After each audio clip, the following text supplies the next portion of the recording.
బంగ్లాదేశ్ పరిణామాలు రోజురోజుకి దిగజారిపోతున్నాయి. అక్కడి అల్లరి మూకలు విధ్వంసాన్ని కొనసాగిస్తున్నాయి. తాజాగా మరోసారి మాజీ ప్రధాని షేక్ హసీనా ఆస్తులు, అవామీ లీగ్ నాయకుల ఇళ్లపై దాడులు, విధ్వంసం కొనసాగాయి. తాజాగా హసీనా తండ్రి ముజిబుర్ రెహమాన్ నివాసానికి నిప్పు పెట్టారు. మరోవైపు యూనస్ నేతృత్వంలోని బంగ్లా సర్కార్ పాకిస్తాన్లో సంబంధాలను పెంచుకుంటోంది.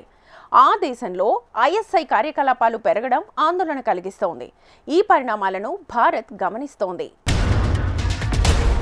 మన పొరుగుదేశం బంగ్లాదేశ్ ఇంకా అట్టుడుకుతూనే ఉంది. మరోసారి హింసాత్మక ఘటనలు చెలరేగాయి. మాజీ ప్రధాని షేక్ హసీనా సారథ్యంలోని అవామీ లీగ్ పార్టీ నేతల ఆస్తులపై ఆందోళనకారుల దాడులు, గృహ దహనాలు దేశవ్యాప్తంగా కొనసాగుతున్నాయి. బంగబంధు షేక్ ముజిబుర్ రెహమాన్ చారిత్రక నివాసంపై దాడి జరిగింది. కొందరు నిరసనకారులు ఆయన నివాసంపై దాడి చేసి నిప్పంటించారు. ఆ ఇంటిలోని సామాగ్రిని దోచుకుని తరలించుకుపోయారు. దాదాపు 24 జిల్లాల్లో బంగబంధు ముజిబుర్ రెహమాన్ చిత్రాల్ని తొలగించారు. ఢాకాలోని బనానీ ప్రాంతంలో గల అవామీ లీగ్ అధ్యక్ష మండలి సభ్యుడు షేక్ సలీం ఇంటిని తగలబెట్టారు. పలుచోట్ల ఇళ్లు దోచుకుని ఆ తర్వాత నిప్పు పెడుతున్నారు. బంగ్లాదేశ్ దేశ ప్రధాని పదవి కోల్పోయి భారత్లో ఆశ్రయం పొందుతున్న షేక్ హసీనా సామాజిక మాధ్యమం వేదికగా ప్రసంగిస్తుండగా ఈ దారుణ ఘటనలు చోటు చేసుకున్నాయి. మహమ్మద్ యూనస్ నేతృత్వంలోని మధ్యంతర ప్రభుత్వానికి వ్యతిరేకంగా నిరసనలు చేయాలని అవామీ లీగ్ పార్టీకి ఆమె పిలుపునిచ్చారు. ఈ నేపథ్యంలోనే ఢాకాలో ఘటనలు చెలరేగినట్లు చెప్తున్నారు. తూర్పు పాకిస్తాన్ను పాక్ పాలకుల కబంధ హస్తాల నుంచి విముక్తం చేసి బంగ్లాదేశ్ ఏర్పాటు చేశారు షేక్ హసీనా తండ్రి ముజిబుర్ రెహమాన్. ఇందుకోసం భారత్ సాయం చేసింది. ముజిబుర్ రెహమాన్కు బంగబంధుగా పేరుంది.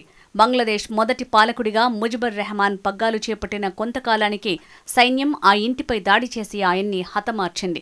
ఇలాంటి చారిత్రక నివాసాన్ని ఆందోళనకారులు ధ్వంసం చేయటంపై విచారం వ్యక్తం చేశారు షేక్ హసీనా. వారు ఒక భవనాన్ని కూల్చేయగలరు, కానీ చరిత్రను కాదు. దీన్ని వారు గుర్తుంచుకోవాలి అని పేర్కొన్నారు. బంగ్లాదేశ్లో తమకు వ్యతిరేకంగా ప్రారంభమైన ఉద్యమం నిజానికి తనను హత్య చేయటానికి అని ఆమె ఆరోపించారు.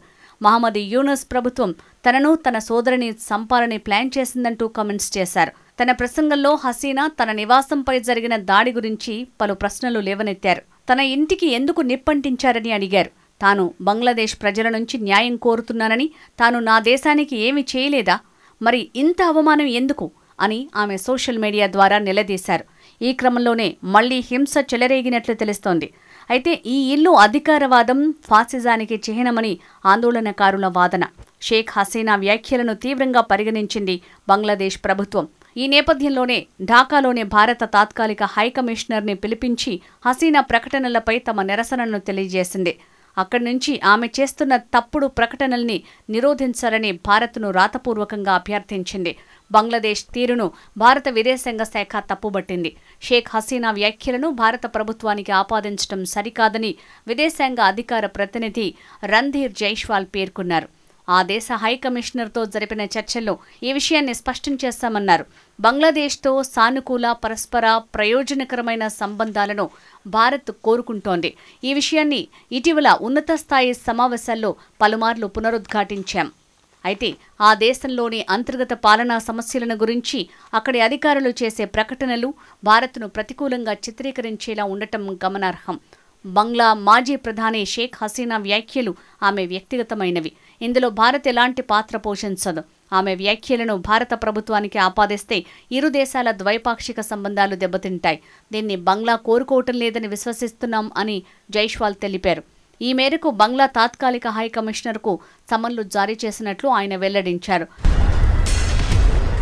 మరోవైపు భారత్లో ఆశ్రయం పొందుతున్న బంగ్లాదేశ్ మాజీ ప్రధాని షేక్ హసీనాను తిరిగి రప్పించేందుకు ప్రయత్నాలు కొనసాగిస్తామని బంగ్లాదేశ్ తాత్కాలిక ప్రభుత్వం ఇటీవల పునరుద్ఘాటించింది. అవసరమైతే అంతర్జాతీయ మద్దతు కోరతామని స్పష్టం చేస్తుంది. రిజర్వేషన్ల వ్యతిరేక నిరసనల్లో పెద్ద ఎత్తున హింస చెలరేగిన నేపథ్యంలో గతేడాది ఆగస్టులో హసీనా దేశం విడిచి పారిపోయిన సంగతి తెలిసిందే. అప్పటి భారత్లో ఆమె తలదాచుకుంటున్నారు. ఈ క్రమంలో బంగ్లాదేశ్కు చెందిన అంతర్జాతీయ క్రైమ్ ట్రైబ్యునల్ గతంలో అరెస్టు వారెంట్ జారీ చేసింది. ఆమెతో పాటు పలువురు మాజీ కేబినెట్ మంత్రులు, సలహాదారులు, మిలిటరీ అధికారులపైన అరెస్టు వారెంట్లు జారీ అయ్యాయి. మరోవైపు దౌత్య మార్గంలోనూ బంగ్లాదేశ్ భారత్తో చర్చలు నడిపింది. హసీనాను అప్పగించాలని లేఖ రాసింది. షేక్ హసీనాను అప్పగించాలని భారత్కు లేఖ రాశామని ఆ దేశ అధికారులు తెలిపారు. బంగ్లాదేశ్లో మహమ్మద్ యూనస్ నేతృత్వంలో తాత్కాలిక ప్రభుత్వం ఏర్పాటైన తర్వాత భారత్తో సంబంధాలు బలహీనపడ్డాయి. ఆ దేశంలోని మైనారిటీలైన హిందువులపై జరుగుతున్న దాడుల్ని భారత్ తీవ్రంగా ఖండిస్తోంది. మాజీ ప్రధాని షేక్ హసీనా పదవి కోల్పోయిన తర్వాత తాత్కాలిక సారథి యూనస్ నేతృత్వంలోని బంగ్లాదేశ్ విదేశాంగ విధానంలో మార్పు స్పష్టంగా కనిపిస్తోంది. ఆ దేశంలోని హిందువులు మైనారిటీలపై దాడి నేపథ్యంలో భారత్ బంగ్లా సంబంధాలు దెబ్బతిన్నాయి. ఈ క్రమంలో పాకిస్తాన్కు బంగ్లా దగ్గరవుతోంది. యూనస్ ప్రభుత్వం పాక్ అనుకూల నిర్ణయాలు తీసుకుంటోంది. ఆ దేశంతో వాణిజ్య ఆర్థిక సంబంధాలను బలోపేతం చేసుకునేందుకు వీసా ప్రక్రియను సులభతరం చేసింది. 180 మిలియన్ల జనాభా ఉన్న బంగ్లాదేశ్ పాకిస్తాన్కు ముఖ్యమైన వాణిజ్య మార్కెట్గా మారనుంది. ఈ క్రమంలోనే రెండు దేశాల మధ్య వాణిజ్య సంబంధాలు బలోపేతమవుతున్నాయి. దానిలో భాగంగానే 53 ఏళ్లలో తొలిసారి గత నెల పాక్ నుంచి నేరుగా బంగ్లాకు కార్గో షిప్ సరుకు రవాణా నౌకలు చేరుకున్నాయి. హసీనా ప్రభుత్వం ఉన్నప్పుడు పాకిస్తాన్ నుంచి వచ్చే కార్గోను తనిఖీ చేయాలనే నిబంధన ఉండేది. ప్రస్తుత ప్రభుత్వం దాన్ని తొలగించింది. దాంతో కార్గో తరలింపు పాక్ నౌకలకు సులభం కానుంది. అయితే సరుకు రవాణా ముసుగులో ఈశాన్య రాష్ట్రాల్లోని వేర్పాటు గ్రూపులకు ఆయుధాలు అందొచ్చని భారత్ ఆందోళన వ్యక్తం చేస్తోంది. బంగ్లాదేశ్ను తప్పిపోయిన పాకిస్తాన్ నేతలు అభివర్ణిస్తారు. బంగ్లాదేశ్లో షేక్ హసీనా స్థానంలో అధికార పగ్గాలు చేపట్టిన తాత్కాలిక ప్రభుత్వం క్రమంగా పాకిస్తాన్ పంచన చేరుతోంది. పాక్ నుంచి ఆయుధాలు, ఆహార ధాన్యాలు దిగుమతి చేసుకోవటం మొదలుపెట్టింది.